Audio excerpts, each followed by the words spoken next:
Allahumma sholli wa sallim ala sayyidina wa maulana Muhammadin Adam dama bismillahi sholatan taimatan bidawani mulkillahi doelingo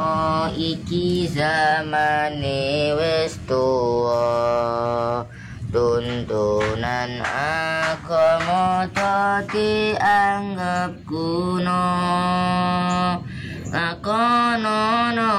ajarane wali songo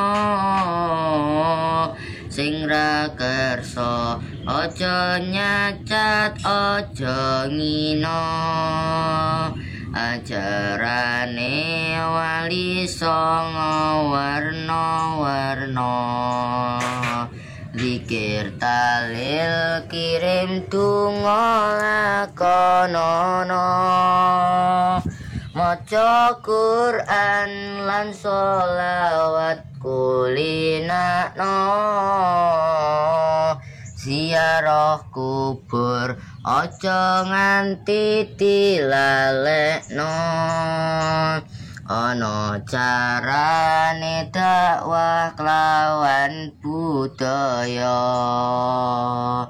umpamane kaya Sunan Kalijaga pituture mlebu ati ora krasa tuntunan agama bisa diamalno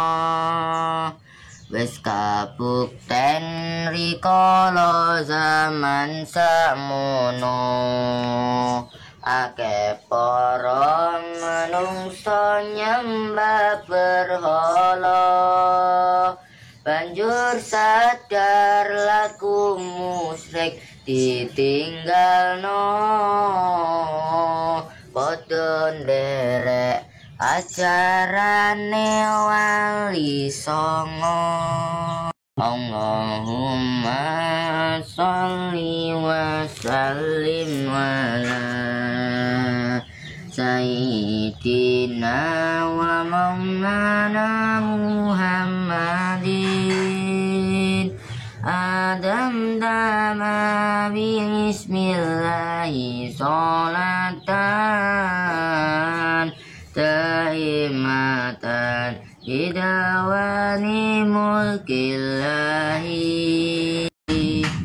doelingo iki zamane wis tuwa tuntunan agama dadi anggap kuno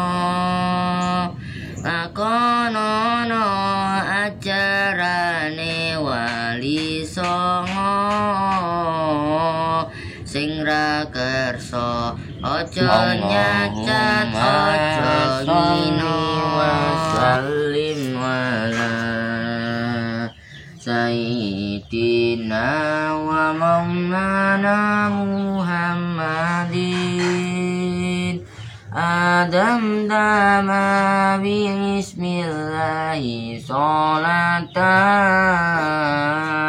taimatan bidawani mulkillahi doelingo iki zamane wis tuwa tuntunan agama dadi anggap kuno akonono ajarane wali songo sing ra kersa aja nyacat aja ngina ajarane wali songo warna-warna zikir talil kirim donga lakonono maca Quran lan sholawat kulinakno. Ziarah kubur aja nganti dilalekno. Nek sampun di-subscribe nggih. Pun pangapunten. Assalamualaikum warahmatullahi wabarakatuh.